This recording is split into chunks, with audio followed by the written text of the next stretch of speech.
Awesome.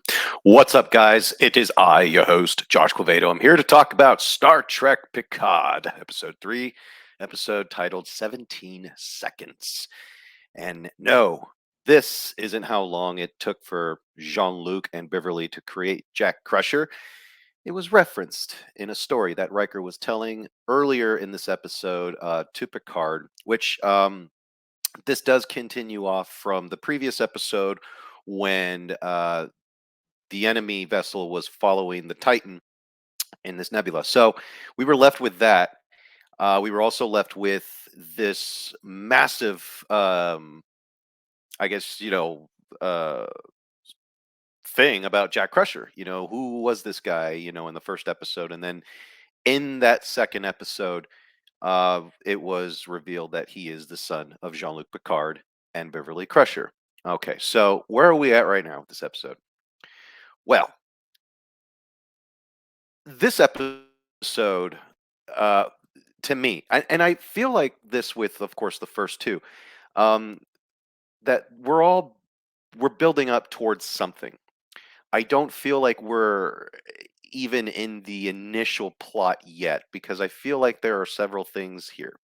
I do know for a fact from everyone talking about how they watched the first 6 to 10 episodes, people who were able to have access to these episodes and watch them. It is a big giant puzzle piece, and there isn't just one singular piece here that is important. Everyone is a part of the puzzle. So that much is certain. With everything that we've seen within these past 3 episodes, it's definitely building towards something. I feel like the next episode we're going to get into the bigger picture.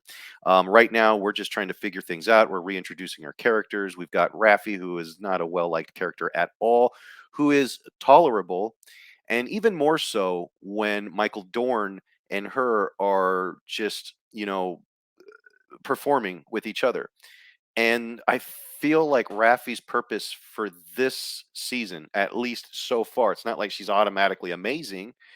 The actress is fine for what she's been given, especially with the first 2 seasons. Her character is terribly written, but she did her best. So with this episode and like the last episode, there are things that she is doing that matter. It's relevant. It's, again, it's part of the puzzle. It's part of the overall picture. Without her, you're going to miss a big piece, I feel. So she is necessary to the plot. She is necessary to this show. And she does work for Starfleet Intelligence, which is pretty cool. Her handler is Worf. It was revealed to be Worf. We all kind of knew it was Worf from the very beginning because of certain key words. And come on, really, we haven't seen Worf in a long time. So him working with Raffi, taking a character that a lot of people struggle to even remotely like. What do you do with a character like that? Stick her with one of the fan favorites, Mr. Worf.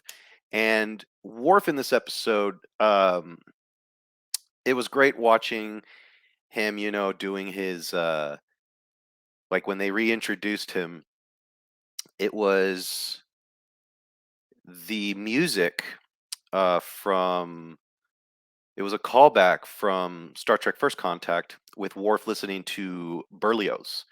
Even though it was Picard listening to it in First Contact, it was it was like a fan service thing, but it wasn't a fan service thing. It was like, oh, this makes sense. This is necessary. This has been in a Star Trek feature film. Why not throw back to Worf listening to that during his training and all of that stuff? I just thought the way it was shot, it was wonderfully done. This entire episode was directed by Jonathan Frakes, who did a great job. So, and speaking of Jonathan Frakes, in this episode, we're introduced to, I think it would be, or I'm assuming, about maybe a year or two after Star Trek Nemesis. We see Picard and Riker in Guinan's bar. And it's now, first off, the de-aging. Okay, yes, it's noticeably not good. It's not terrible. I've seen way worse. But the de-aging really didn't work for me. But it wasn't such a distraction to their overall story or the situation or the things that were happening, you know, all of that stuff. So you see a de-aged Patrick Stewart here, which in Nemesis to hear it's yeah, yeah. But here's the thing. I'm somebody who has watched Doctor who has watched a lot of B B-rated sci-fi, not classics, but movies. There are gems out there that have terrible special effects, but when it comes to the story grabbed me. The story, the characters, the situations, all of those things. The special effects are just the bonus features to whatever project that you're looking at, whatever content you're looking at that requires special effects that you can't do in practical. I mean, sometimes you could do it practical, but people prefer CGI. I don't understand, but whatever. So when it comes to de-aging a human being, Lucasfilm, I have to give credit where credit's due. Despite how terrible that studio is, uh, they have worked and crafted the de-aging process, which to the point where you're going to get Harrison Ford in the newest Indiana Jones film, who is 80 years old, by the way, and they are going to have flashbacks of him when he looked like Indy from the Indiana Jones trilogy. So they've got that going. Unfortunately, Paramount, I don't feel has the budget to do that. This franchise has lost a lot of money, especially in the return of investments. So the budget seems restraint here. And when you have a project that is restraint, um, it makes sense for someone to go, okay, this is the budget that we have. We have to really make something really, really good.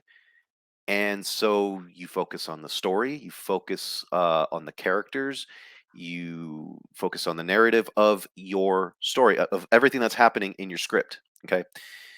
When you have that, okay, then you can toss in your effects and put them anywhere you want to do. I mean, listen, I don't have to tell you guys because I do believe that the people who do follow me here understand movies, understand the technicalities of special effects and all of those things. So we're not experts. We are fans. We are customers, and the customers have spoken. This is the result. Star Trek Picard season 3 is just knocking it out of the park with each episode. Okay, each episode just gets better than the last. And I have to say, I know this is not going to be the best episode of the season, but this is the best episode so far that they have shown. The conflict between characters and all of those things, everything that Gene Roddenberry didn't really want in Star Trek: The Next Generation in the first place, the conflict between characters, you know, doesn't really quite doesn't really make any kind of sense. Um, but I get it, dude was hurt because he was kind of pushed to the sidelines when it came to the movies. So the next generation was going to be like his let's relive the 60s again. I can go back and have control. And fortunately, Gene Roddenberry passed away and everyone went, whew, now we can get into the dirt. So, yeah, that's just how it was. I know facts are facts, but facts are gross maybe to some, but facts are facts. And those are the facts. So, let's get into this episode here because there's lots of things that I liked about this episode. There are just minor, tiny little nitpicks of mine for this episode that I was like, I could do without that. But now, the tiny, itty bitty nitpick for me, now this is technical, like I mentioned just a few minutes ago, the de-aging between Patrick Stewart and Jonathan Frakes. Uh, it's not really, it's not really good. It's not really good. They could have just done it without it and just have them in their in their uniforms. Well, in Riker's uniform that you see there, it's kind of like a little bit of what we saw in the feature films of the Next Generation. So he is a captain of the Titan, probably in his second year in. And I mean, look at Jonathan Frakes there, and it looks like he's gotten Botox, but he didn't.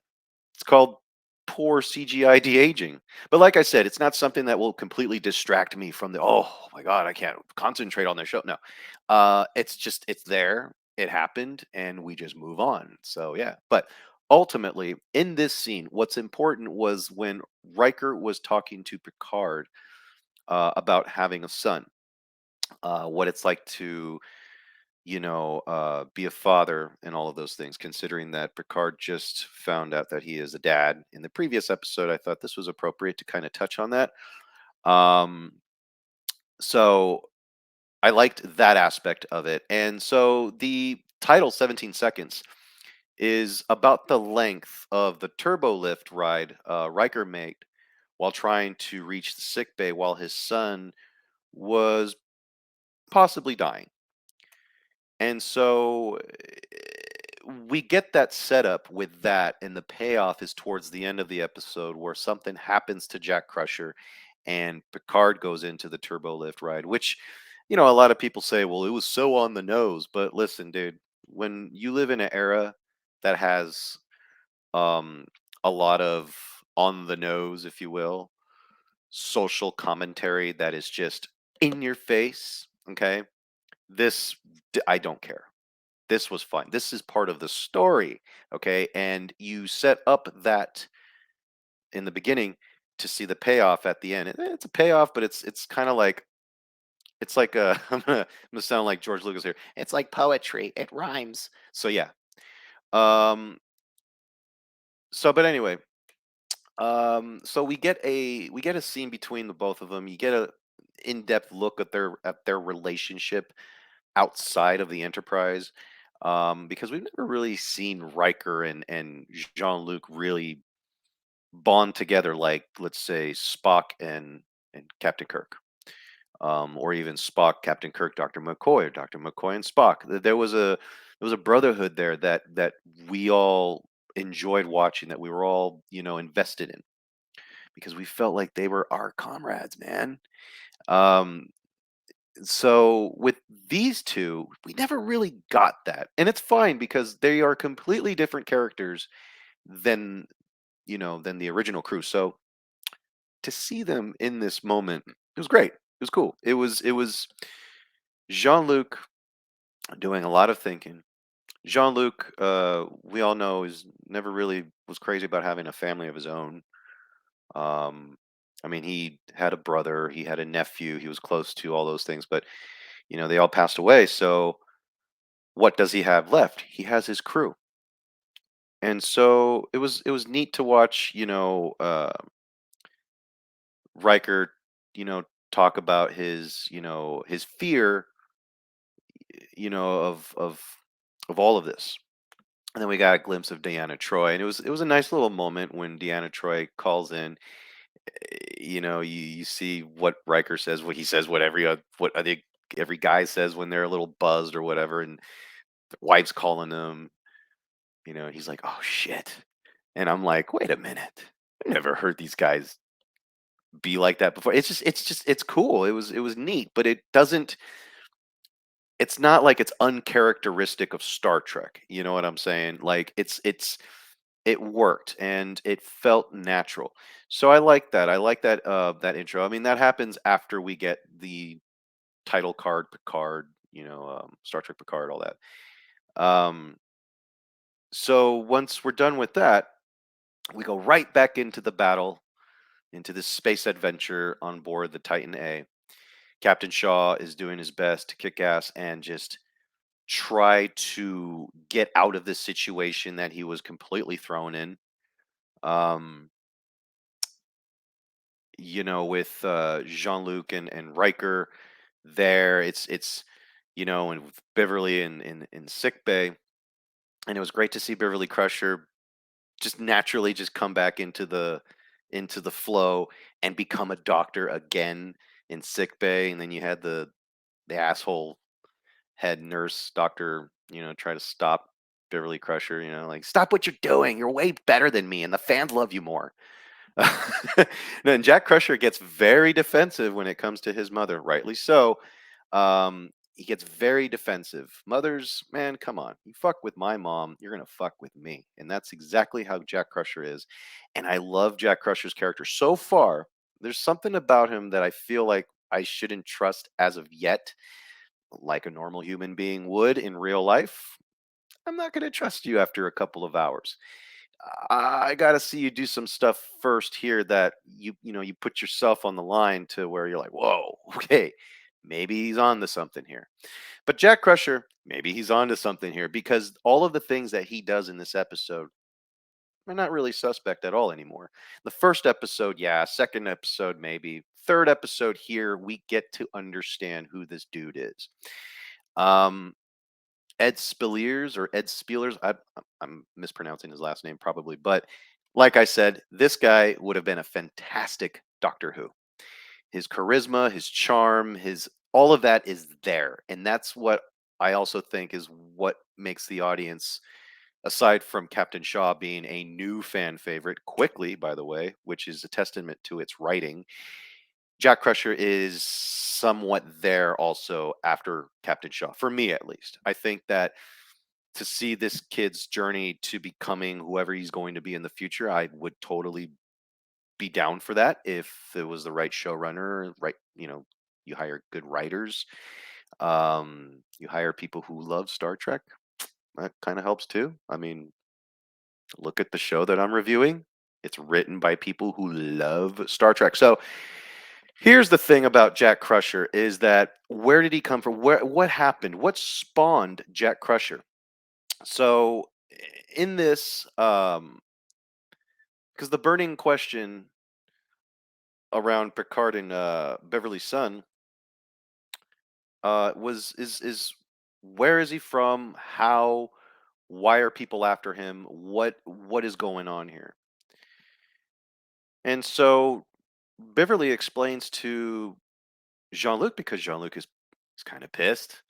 It's good to see her again. Great, cool. But what the fuck, Beverly, right? So, and dude, this scene, let me see if I can get to it here. This scene in Picard, listen, Beverly Crusher, Gates McFadden, I believe. Um, she delivers a great performance in this episode. In Star Trek Next Generation, everyone was kind of sort of basic a little, in a sense, but here it's like they really just don't pull any punches. Terry Matalas wanted the emotion. He wanted the characters to feel real and alive. These are these are our guys. We grew up with them. We what's going on here? Fill us in. And it was great because it was between the both of them, and you feel like both of these actors have never really missed the mark at all. These guys just slipped back into their roles as if they just shot All Good Things yesterday. So the between Crusher and Picard having that discussion, and why Jean-Luc, why didn't Beverly tell him? And Beverly, her reason, you can understand also, is the fact that Jean-Luc Picard has a lot of enemies. He has a lot of enemies. There's a lot of things that happen with this guy to the point where, look, he says he doesn't even want kids and all those things. Um, and she uses that against him. And he gets pissed off and he tells her, "How dare you use that, to dictate my decision, for me, to make that decision for me when I could have made that decision." It was just so good. And the back and forth between them, it felt natural. Um, it felt natural. I'm just trying to think of if this season of Picard was ran by Alex Kurtzman or Akiva Goldsman, I don't know if this scene would ever work out the way it did, or if it would be portrayed in the way it's done. They would try to find some sort of weird way into making Picard look like he's just this terrible person. I'm glad they didn't do that. And I thought maybe, perhaps, maybe they were going to go into that route where he's like this deadbeat dad all of a sudden. Why did I expect that? because of whoever's running Star Trek. Things just get kind of messy and ass backwards with certain shows, and at least with this, it was like, okay, good, you understand both sides. I definitely understand Beverly Crusher, why she would make those decisions, why she would. I don't necessarily agree with her, but I understand where she's coming from. I understand where Jean-Luc is coming from also. So it's not so black and white. And then the scene that I paused there earlier that you saw was, you see Jack Crusher pacing around, and Will Riker's just looking at him, and he's looking at him like, this is Jean-Luc's kid. And I've served with Jean-Luc for what, like so many years on board the Enterprise D, E. He's my best friend in life, and here's his son. But of course his son is a little hesitant in wanting to open up to the guy because he hasn't been there his whole life, quite understandably so. So and Riker's trying to tell him like, this is a good man. This guy, try to get to know him. All that stuff. They do make a tiny reference on Robot Picard from the stupid fucking thing that happened at the end of season one. They kind of make a small reference. They made two references to that. Which, listen, this is the part where you're going to have to, it's still within the confines of Kurtzman Trek. You could also imagine it as a play on words of sorts. You know what I mean? In the synthetic flesh. Seems like a metaphor of something. You can always just kind of use your head canon, because I could tell you right now, and I've said this before in my reviews, you don't need Picard season 1 and you don't need to watch Picard season 2. They are trying so hard to make you forget about those first two seasons with this particular episode. But of course, Terry Matalas works for Alex Kurtzman. So Terry Matalas is going to make Star Trek for real. But he's going to make some digs at what his boss has been doing while running Star Trek, which I think is clever. But you don't make a you don't make a clear dig to the point where you could lose your job and lose whatever benefits you got from CBS and Paramount. I don't know, whatever. But yeah, I just think that they touch on those things, but they don't necessarily have to go into detail about it. So, but anyway, so because Jack Crusher says, I hear he's more positronic now, and Riker says, but he's still the same man. You can kind of take that as like, oh well, the guy seems like he's fake. You know what I mean? Things like that. So, anyway, so the whole episode, we see the Titan getting just damaged, and just Captain Shaw gets messed up, and when he gets hurt, it's pretty bad, to the point where you kind of you're like, oh shit. And again, it's a testament to the writing when you have a character 3 episodes in that most of the fan base is already like, this is a new favorite. And the gentleman who portrays Captain Shaw, I can't remember his name off the top of my head. He was in 12 Monkeys. He's fantastic. I think he's good. He's got that charisma that I absolutely enjoy, especially when I see like a starship captain, you know. And everyone on the bridge, everyone in this show, um, they act like they're on a starship. And one annoying thing about Alex Kurtzman Star Trek and Akiva Goldsman Star Trek is that everyone in those shows talks like they're in an episode of Friends or Big Bang Theory or something. It's like when you hear somebody on the bridge, you know, tell the captain, oh, there seems to be like a bug up your ass. It's just weird. Because, in the military, if you say that to your captain would turn around and tell you you're dismissed. Get off the bridge. Go into your quarters until further notice. Anyway, so that's besides the point, Annie. But Captain Shaw, he gets hurt, and when Captain Shaw gets hurt, um, through this entire mayhem, he transfers command to Riker. And Riker, who was the captain of the previous ship, the previous Titan, um, and he has to like oversee a precarious situation. So, and Picard ends up being like his first officer of sorts, which there was a nice moment in there. It's a nice little haha moment when Picard uh looks at Riker and says, Maybe you should call me number one," which I thought was cool. It was a nice payoff to everything from the Next Generation when that's his number one.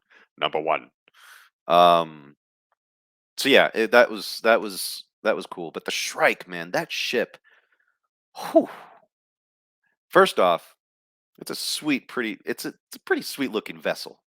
I remember watching it at first when I first saw the glimpse of it in the trailer. I went, "Oh no, this looks like they can't get away from the sharp claws, the big ships, and but no, this is a simple shuttle. It's it looks mean. It looks like a villain ship, which again, it's very similar to the mustache twirly villain that Amanda Plummer's character plays. Um, which was not a massive big deal for me. But it's the same trope again of Star Trek villain out for vengeance, wants revenge against something. But in this case, I feel like there's more layers than that. There's more layers to what's happening here. Again, a weapon was stolen and it was used to destroy this Starfleet headquarters base. And then it reappears in the sky, and then all the building just drops on a single part. Which I have to think, 117, really? That looks like there was maybe 317, maybe 117 people. That I mean, I had to rewatch that scene at the end, and I'm like, dude, there's got to be at least like 400 people just died right there. You know what I mean? Unless population control is a motherfucker in the 25th century. 117 people? Okay, whatever. Fine. I'll take it. It's not a massive deal. But that weapon in space is so cool and so dangerous. You know, when when the Titan would shoot their torpedoes and then it would go into this little hole dimension thing and then it just reappears and goes into, or the Titan would fly into something and then they would fly. It was just, I've never seen that before. I thought that was cool. I was like, whoa. So this to me is a fun cat and mouse chase in space, but it's done with style, it's done with logic. It's riveting. It's just, you are just in it. And when Captain Shaw's hurt, you feel really bad for him. But he's not gone. He's not going anywhere. They again, if this was Alex Kurtzman's Trek or Akiva Goldsman's Trek, Captain Shaw would have died in episode 2. One direct hit, the first hit on the Titan A, goodbye, Captain Shaw. And then they would have made Ensign LaForge a captain all of a sudden, because that's how their writing is. It's nonsensical. It's weird. It's like there's no stakes. It's just, oh, opportunity. Like, for what? Like, what are you writing shit like that for? So I like that we're still keeping Captain Shaw in the loop here, because, like I said, with Star Trek over the past couple of years, characters like Shaw usually die. Not this time. So we're keeping an important character, a character that is legitimately, you know, it makes sense by the things that he was doing and all of that stuff. But we want to know why he was so um he was aggressive when we first met him. He was aggressive towards Picard and Riker. Like, what is, like I said in my last review, was he a victim of Locutus and he still holds resentment? Who knows? We'll find out. I could be wrong. I could be definitely wrong. There are people that have watched this entire show already. They could watch my video and they're like, dude, no, you are. Whew. Wrong about everything. And you know something? Good, because I like to be surprised. So anyway, so after Shaw's hurt, Riker takes command. Their whole thing is to get the fuck out of this nebula, but the Shrike keeps finding them. And so when Shaw is bleeding on the medical bed, Jack Crusher comes up to him to his aid and tells him, how sorry he is that he put everyone in this position. And he's asking why all of this is happening. How in the hell are they finding us? You know? Which Jack Crusher sees a trail of blood from his bed all the way to the sick bay door, kind of a hint that there could be a leak that is making them detect the Titan through this nebula. So I thought that was clever. It kind of goes back to what Wrath of Khan tried to do with the nebula in space, doing this cat and mouse thing. But I think in this case, it's different. They kind of wanted to pull in more science, if you will, which is great. Star Trek. We've got Seven of Nine, who's in this episode, which I have to say, she's more Seven of Nine to me in this season than she was ever in season one when she was a stupid ranger. And then season two, yeah, I don't know. I don't know. I don't know. They were trying to do so many things with this person, but um, so yeah. But anyway, going back to this, let's see here. I want to get this gentleman on the screen, Mr. Wharf. Now, I mentioned earlier in this review, Wharf is he's just awesome. And Worf as a kid, I remember he stood out to me in the sense that everyone on board the Enterprise was very Star Trek. This is when I'm like a kid, right? But then there's Worf, the only Klingon, the first Klingon, as far as we know. Unless Alex Kurtzman wants to, interject a story there and retcon shit, like he has been doing Strange New Worlds. But anyway, a Khan Noonien Singh relative on the Enterprise. Come on.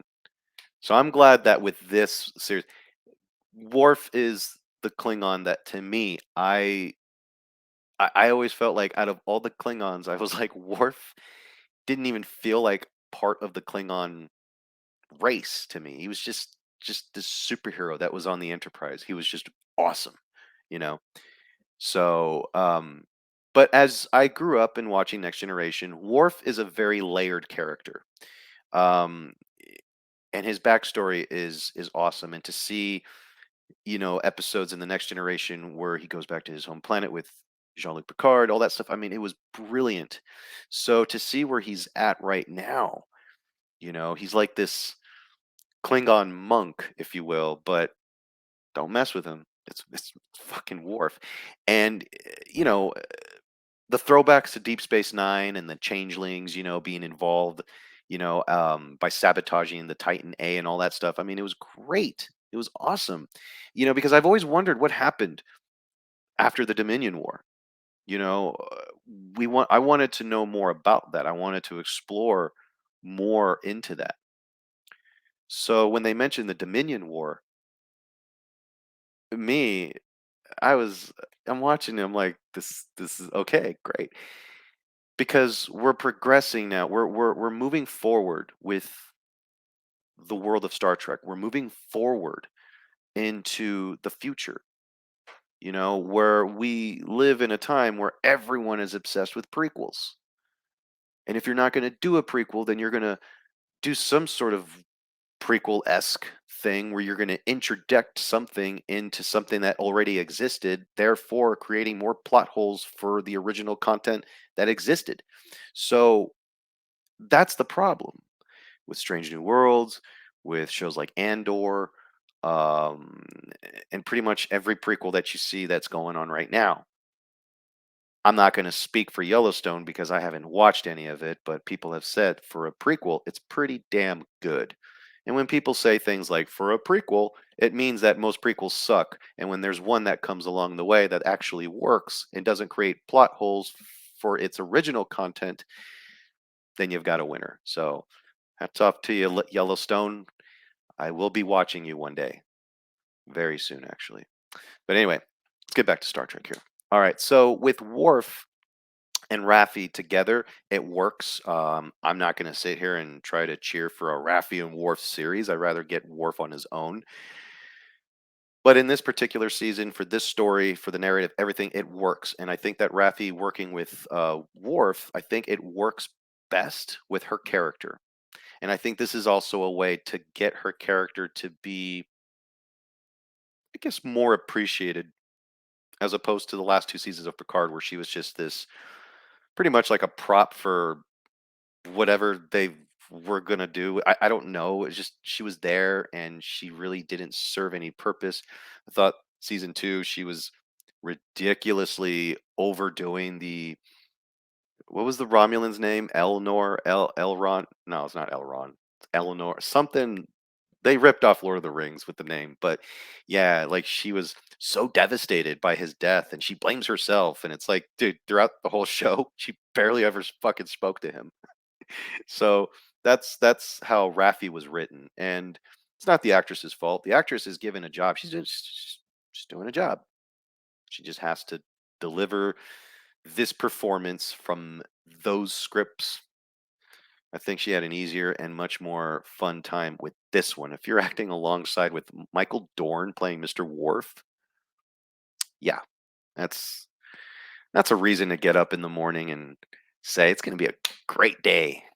Get on set with Michael Dorn. And listen, my thing was if they bring back Worf, is he going to sound different? Is there going to be something that's different about him? Like, is it going to be, and no, he looks very much like a Klingon. He doesn't look anything like the monstrosity that Alex Kurtzman was trying to do with Star Trek Discovery. Those Klingon turtles, they look like the Ninja Turtles from the Ninja Turtles remake, just Klingon form. It was bizarre.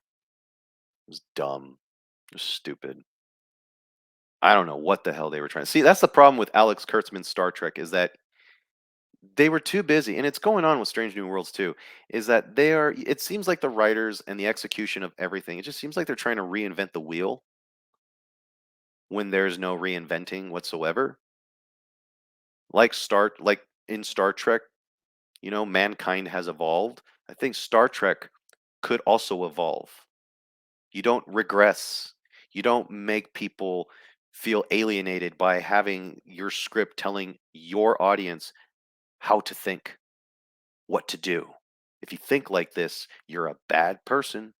If you do this, you're a bad person. No, the greatest thing about Star Trek over the years, since the 60s, late 60s, up until, yeah, Enterprise in 2005, was that Star Trek always made you wonder. Star Trek inspired a lot of youths in the 80s and 90s to get up off their ass, go to school, and work for NASA, or to be a scientist, or to be inspired by something that you saw in Star Trek that was, of course, it's sci fi, but there were elements of science talk. There was elements of actual science that was brought into those scripts. And because of those things, it inspires someone who is young to go to school, to become a scientist, to work in math, to work in something. Does Star Trek Discovery do any of that for anyone who is 14, 15 years old right now? 10 years old? No. The answer is no. It's a big capital no. And no matter how many times you try to flex it or use some sort of weird mental gymnastics to try to justify it, no, it just isn't. Strange New Worlds isn't doing that. This show, I'm not going to say Picard season 3 is automatically doing that. No. But this particular season came out at a time where, I mean, the ground was shaking, the walls were breaking, and then here comes season 3 of Star Trek Picard, show ran by Terry Matalas.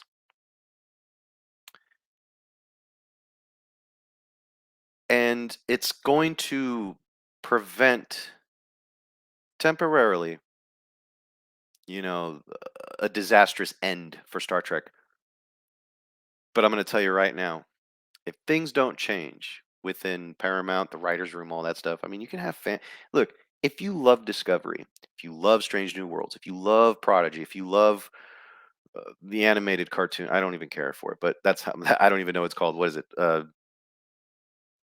Whatever the animation. If you like those things, great. It doesn't make you any less. It doesn't make you stupid. It doesn't. You like what you like. You love what you love. But people can also dislike what they dislike, and that's great. That's fine. But this is going to be the last time for a long time. I hope I'm wrong, but for a long time that we will ever see proper Star Trek again. This is this is like an anomaly, like they said in the show. So I have to take every minute in for this series because, like I said, it just gets better and better. It's a return to the familiar, but we've got 7 episodes left, I believe. So yeah, I mean, who knows if it's going to be good after this, but I don't doubt it because there are people that I respect, people who, I whose opinions matter to me, all that stuff. They're saying that this is a terrific show. Are they saying it's the best Star Trek? Absolutely not, but it's pretty damn good. And that's all I want. That's all I want. So, all right, let's get back into this here. All right. Um okay, so yes, this is the moment here where we do see Riker and Picard on the bridge after Riker has taken command. Riker here is telling him that he should probably go to sickbay to go see his son. I think maybe perhaps it's later on. But yeah, we get some good moments there because on the bridge, when we see these two, it's a very different Riker and Picard than what we've seen in the past, and that's fine because these guys years later. What happened to them after Nemesis? Well, they go through real life shit like everyone does, in in our lives. Like I mentioned, Riker lost a son, has a daughter, but when you lose a son, when you lose something like that, that sends a ripple effect through the family. Now, God forbid, I don't want to lose any children. When I have children, I can only imagine that it would be a nightmare to go through. So, and they don't overdo it in this episode, but you understand why Riker is hesitant on trying to read what Jean-Luc is trying to tell him, and that is to fight or die.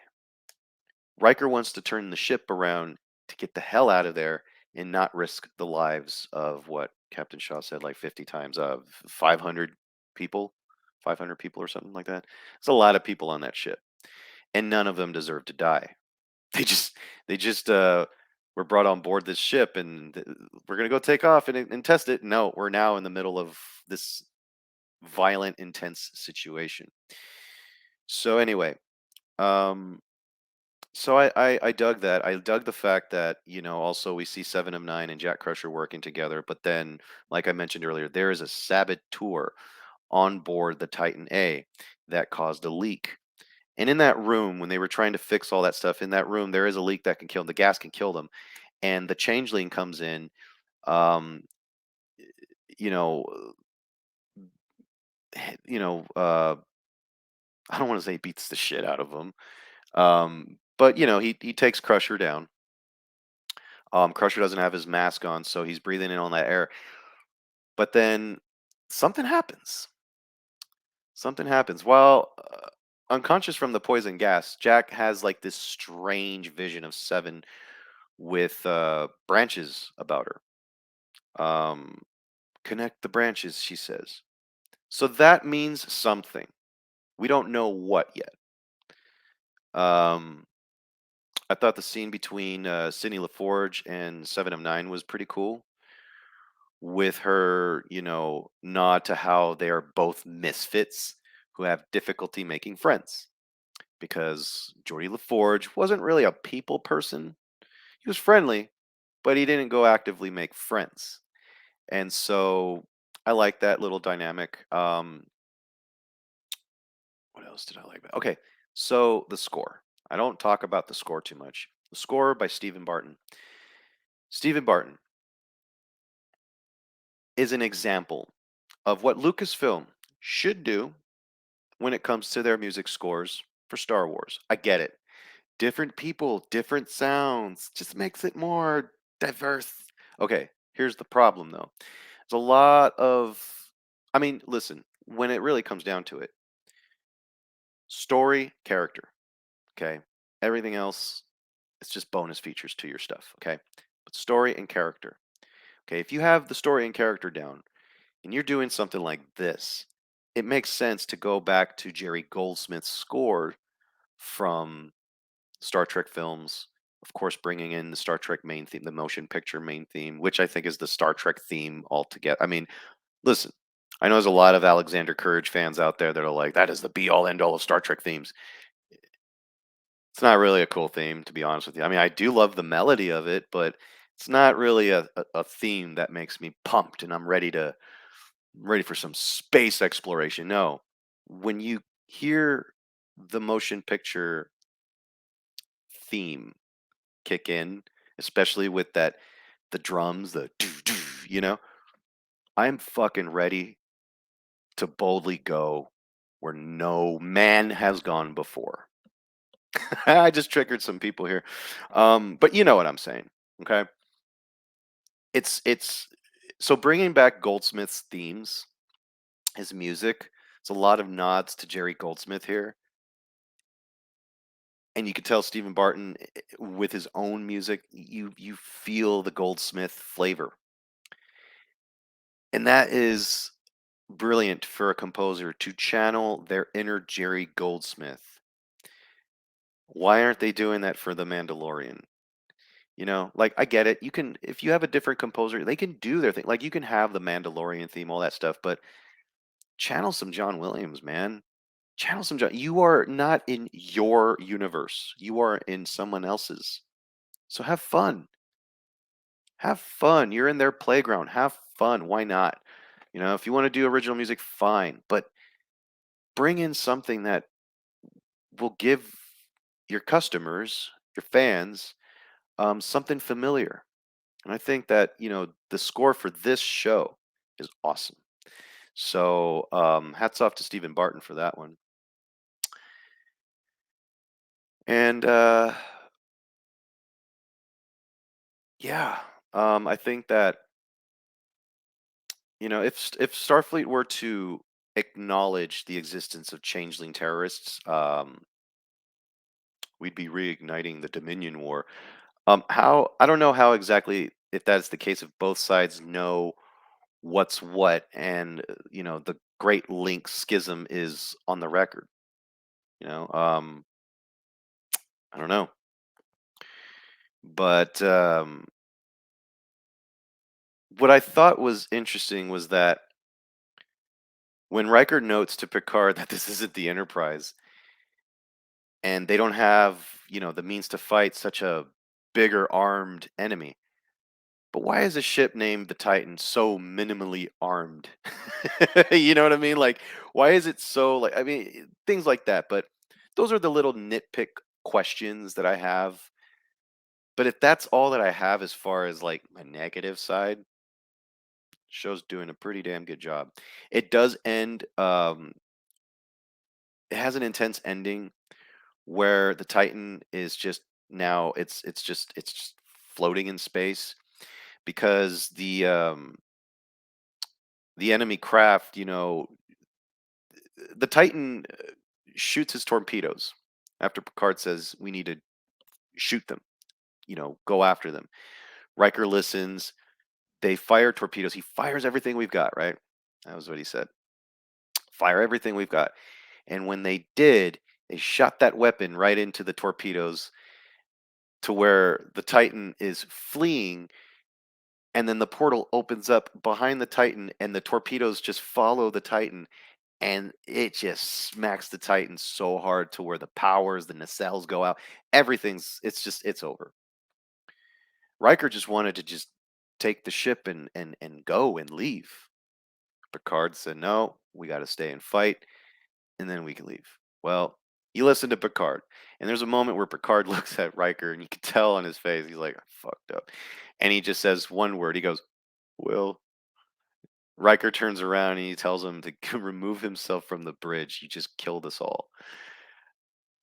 A lot. I've heard some fans have problems with that. They were like, Riker would never talk to Picard. Listen, these two, yes, they are the same, but they're also very different people because they've gone through shit.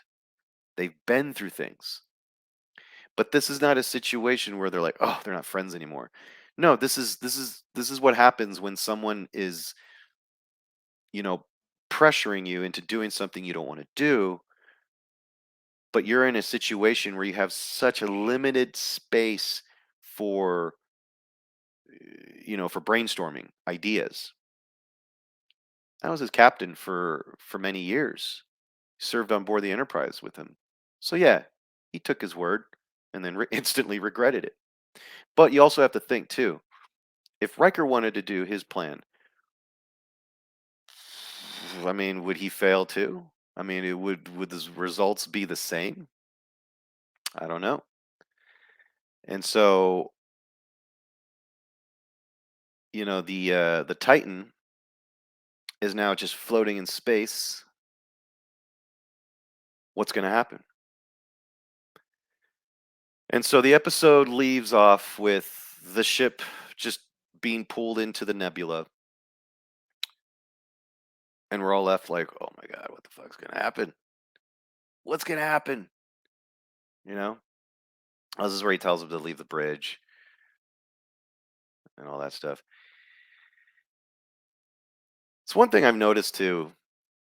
In the Alex Kurtzman era of Trek, look how fucking dark the cinematography is in these shows. I mean, it makes sense. The power's out and all that stuff. They've been hit, hard, but it's so, I don't know. It's gonna even be more darker now. Their power's out. Look. So, but anyway, I can't really have the audio on and do that because Paramount will give me a strike. They will launch their torpedoes directly into this facility. Anyway, so yeah. So great character dynamic. Lots of fun action. You've got Worf being Worf. It's awesome. It's great. Now, with the Worf storyline, it is pretty much like secret agent shit, okay, which I also enjoy. But remember, these are not two separate stories. This is not, there's no subplot and there's no other plot. All of these things come together. Okay, so whatever's happening here is just as important as what's happening with inside the, Titan A and the nebula and all that stuff. Amanda Plummer didn't really do much in this episode. She was there, she smoked a lot, and then she was out. So can't really say anything about her except the fact that I'm not a fan of the mustache twirling villain. But like I said, I think there's more layers to this than what we all think, or you know. Um, so I'm looking forward to seeing who she is and why she's doing what she's like. Why is she after Jack Crusher? Why is Jack Crusher specifically so important? I mean, it's got to be beyond with what Beverly said when she says, "Well, when you're the son of Jean-Luc Picard, you already have a target on your back." Okay, fine, but there's got to be more to that. So I want to know those things. I'm eager to learn more about, you know, what purpose Jack Crusher has, for Star Trek. Is he a character that is going to be set up for something in the future? We don't know. So, but I really did enjoy this episode. I'm also having fun on Twitter because there are people out there who are pissed about Star Trek Discovery being canceled. But what I think is even funnier and much more interesting is the fact that we've got Star Trek fans against Star Trek fans arguing online. It's brilliant. It's strange, but it also feels like when you have something like season 3 of Picard, which is just it's objectively good. There's just no way around it. Um, it's people will argue maybe it's too little, too late. If you're not wanting to watch a single frame of this, despite how good it is, I won't fight with you on that. I won't argue. I totally understand. So, and that's why I'm happy to watch something that at the end of the episode, I'm like, that was good. Can't wait to talk about it. So, yeah, so can't wait to see what the next episode is going to offer us. It's left with a pretty cool cliffhanger, but I know that there's more. There's more that's going to happen. So, we'll see, man. But guys, thank you so much for watching and listening to this review of Star Trek Picard Season 3. Number one. Anyway, he's there. Jean-Luc Picard is he's there, man. But Patrick Stewart, he's still kicking ass, man. What can I say? But yeah. Uh watch Star Trek Picard Season 3 if you haven't done so. If you're thinking about watching it and you're like, I don't know, I got to see, just give it a shot. I don't know if the first episode is going to pull you in or even the second, but this episode, and I'm guessing the fourth and fifth episode are going to be out of this world. Out of this fucking world, man. Everyone's saying episode 5 is the one that everyone's going to go crazy over. So, I'm looking forward to seeing it. I hope it doesn't suck. So yeah. But I'm happy. I'm happy to see that. I hope that, like I said before in my past two reviews, I hope that this inspires studios to hire proper showrunners, to hire actual writers who love the material that they're writing about. Because you have to think, people like myself and others out there have disliked Star Trek for a long time. Long time. It's been bad.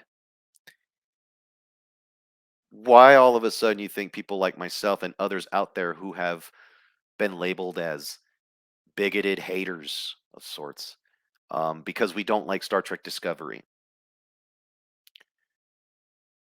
But when we didn't like Star Trek Picard season 1 or 2, he brought back the original cast, kind of. But we still didn't like it. Oh, but here is a season with great writing, great characters, all of those ingredients that make a perfect picture. Not perfect, but good.